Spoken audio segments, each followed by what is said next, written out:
Olá, pessoal. A gente está começando mais uma aula de filosofia para o Enem e a gente hoje vai falar um pouquinho breve sobre ética na Idade Média.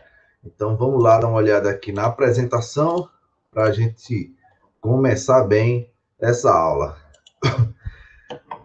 A Idade Média a gente já viu em filosofia política, né? E ficou claro que ela tem algumas espécies de panoramas gerais que a gente pode lidar com ela,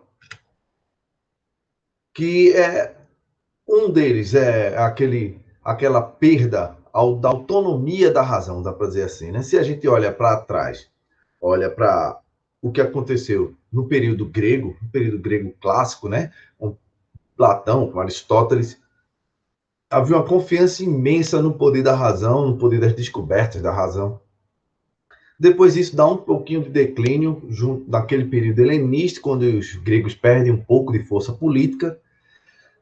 E em Roma, né, principalmente, isso decai um bocadinho mais e é onde começa o grande período chamado de Idade Média, que é o período abarcado pelo cristianismo, no qual os seres humanos, né, começam a repensar o modo de viver, e isso fica resplandido, né, nessa religiosidade no qual a fé toma o lugar da razão, dá para dizer assim, mantém a razão um pouco como subordinada, né? Há um outro elemento interessante que ajuda a entender esse processo da fé, pelo menos em Santo Agostinho, que é a ideia da criação do mundo. Os gregos antigos não tinham essa ideia de criação, tinham a ideia de geração, que era algo vem do caos, que é aquele momento, aquela condição disforme, que não havia coisas distintas no mundo, depois há uma organização e se torna cosmos, com tudo que a gente conhece na natureza. Então, antes era caos, havia uma espécie de coisa primordial ali desfigurada e depois se torna cosmos. E para a religião, a gente já sabe disso dentro da tradição judaico-cristã, que existe dentro dessa condição, Deus cria o mundo a partir do nada. Então, não havia algo antes. Isso é fundamental para tentar entender, porque isso é um problemão que eles vão tentar responder, que os gregos não, os filósofos gregos temem e não lidar com isso, não aceitar. E havia os debates, as confusões acerca desse problema da criação, né?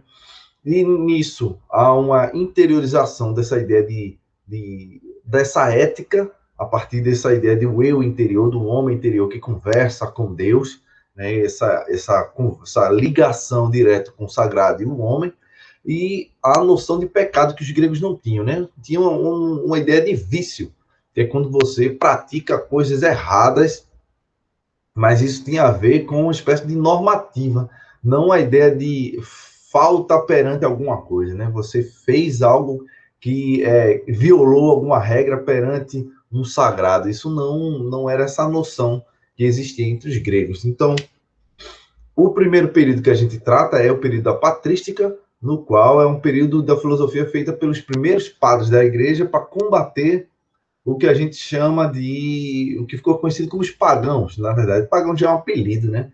Mas é a tentativa de justificar racionalmente a fé da igreja, né? Enquanto os primeiros pensadores cristãos começavam a dialogar com aquele pensamento filosófico que já era espalhado naquela região, os pensadores intelectuais sempre rebatiam e eles precisavam de novos argumentos, melhorar sua argumentação, porque não convencia, né, essas ideias novas de criação do mundo, de Salvador, essa coisa não fazia parte do, do arcabouço teórico dos filósofos gregos, eles não aceitavam, e isso gerou uma série de debates, né?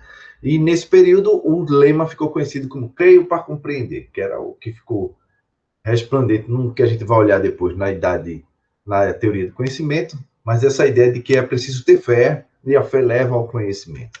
O grande cidadão famoso nesse período é Santo Agostinho, teve uma vida bastante interessante, dá para dizer assim, antes de entrar para a igreja, né? Ele participou de outras, adotou algumas filosofias antes, né? Participou de outras religiões, como o maniqueísmo, como a gente vai ver e acabou se convertendo depois ao cristianismo por causa da mãe dele, né? Ele finalmente se converteu ao cristianismo, ele conta isso, como é que foi, como é que deixou de ser, e ele lidava principalmente, um dos problemas que ele teve que lidar era a ideia do mal, como surgiu o mal. Né? Se vocês derem uma pausa aí, vocês vão ver que aquele paradoxo de Epicuro, né, que tenta falar da questão de ser benevolente, seriam atributos de Deus, lógico que ele não está falando do Deus cristão propriamente dito, ele é de 300 antes de Cristo, ele está falando dos atributos de um Deus que a gente poderia chamar de onipresente, onipotente, onisciente e benevolente. Então, se um Deus ele sabe que o mal vai acontecer, né? Porque ele pode impedir, porque ele não impede, no final das contas. É essa a grande dúvida do Epicuro. Se ele não impede, porque a gente chama ele de bom? Se ele deixa o mal acontecer no mundo. Epicuro joga essa bomba e Santo Agostinho ele tem uma resolução para isso de uma forma interessante, baseado nos escritos platônicos, né? Santo Agostinho é um platônico, é um cara que absorve a filosofia de Platão via outros pensadores, e inclusive até o modo de escrever, que ele escreve em diálogos, algumas obras, né? Como o De Magistro, o De Magistro, é uma obra que é escrita em forma de diálogo. Então, o que é que acontece? O mundo, né, é uma criação de Deus. Então, se ela é uma criação de Deus, Deus é bom, logo o mundo é uma criação boa de Deus. Não pode ser algo ruim. Então, como é que a gente resolve o problema de existir coisas, o mal no mundo?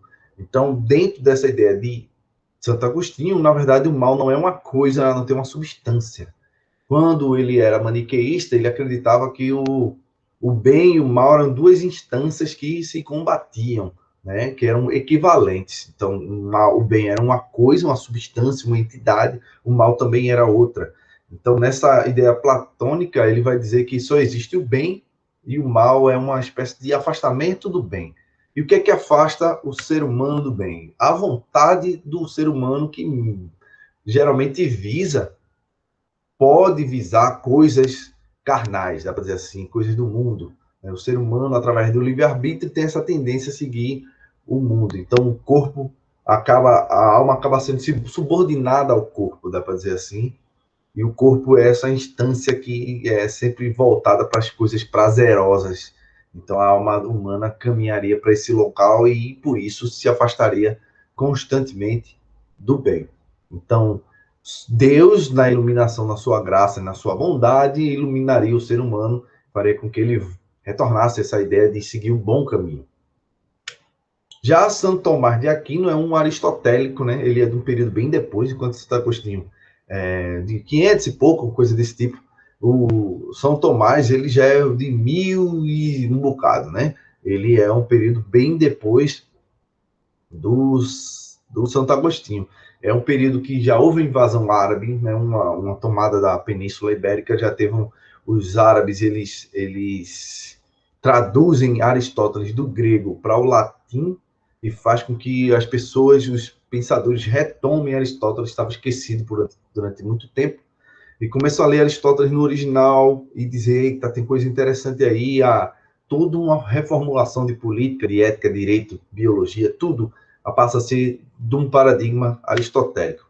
E nesse período é o surgimento das universidades, por isso que a filosofia ficou conhecida como escolástica, que é uma filosofia tratada nas escolas, né, pelos professores, que são padres, teólogos, que vão ensinar esse debate, né, principal sobre como chegar ao conhecimento, como defender a sua fé, e uma conciliação agora entre fé e razão.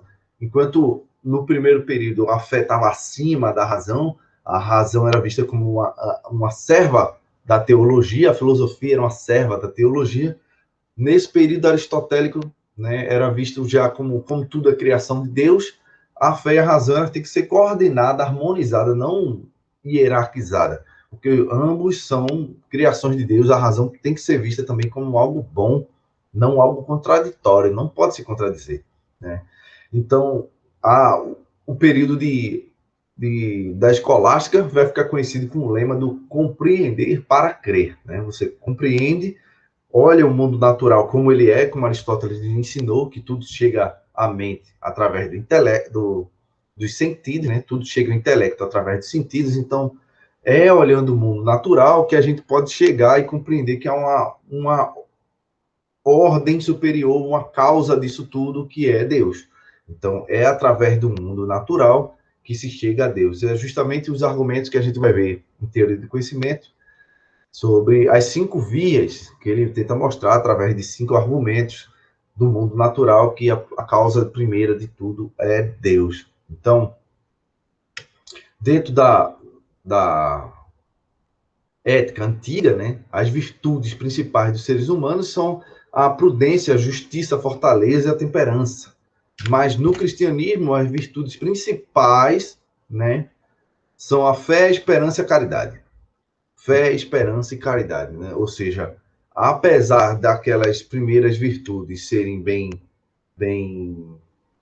conceituadas, né? A prudência, a temperança, ser bem quistos, mas havia uma hierarquia de virtudes. As virtudes que lidam com a fé, a esperança, a caridade são algo muito superior, né? Nesse sentido. E o ser humano, ele para ser ético, ele tem que seguir aquilo que a razão lhe ordena também, né? Mas as leis humanas, que são o item 4 aqui, a gente já viu isso, são mutáveis, contingentes, enquanto a lei natural que está no mundo, elas são sim imperativas, né? A gente precisa disso enquanto ser um animal social. A gente precisa desse tipo de lei, tanto a natural que pode mudar, quanto a natural, perdão, a humana que pode mudar e a natural que é fixa, está na nossa espécie. Mas existe uma lei ainda superior, que é a lei de Deus, né? E das verdades eternas que são impostas, são impressas no mundo. Tudo isso pode ser conhecido, quase tudo isso pode ser conhecido através da razão, só depois a fé que pode dar uma iluminada sobre quais são as instâncias que a gente pode chegar através da palavra divina e das leis eternas. Mas a razão pode compreender o mundo natural e essas leis todas são coordenadas segundo a lógica de São Tomás de Aquino, e faz com que a gente tenha capacidade de ter uma vida boa, uma vida digna, uma vida que lida com os preceitos de Deus. Então, para deixar claro, né, a gente dá uma parada por aqui, lembrando sempre que o período medieval é esse período complexo, grande. Então, vocês vão ver essas duas grandes escolas, mas os pensadores não são exatamente idênticos, né?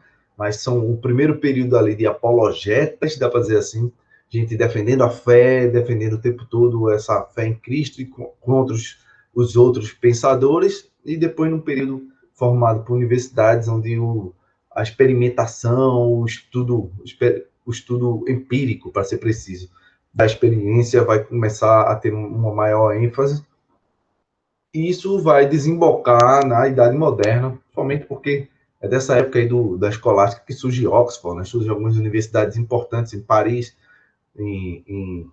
na Inglaterra, que fortalece esse espírito laico de pensar livremente. Então, quando a gente está pensando em ética para o Enem, geralmente quem cai primeiro? Santo Agostinho, que é o cara que tem essa problemática mais profunda de falar sobre o problema do mal, e lembrando sempre que o mal é um afastamento do bem, não é uma coisa, não é uma substância, não é uma entidade. O mal é a nossa vontade que vai se afastando de Deus, e a gente pode retornar pela graça divina, segundo a ideia de Santo Agostinho. Beleza? Então, vamos parar aqui a gravação para ficar tudo ok. E próxima aula a gente dá uma olhada em Descartes e Spinoza. Beleza? Abraço para vocês.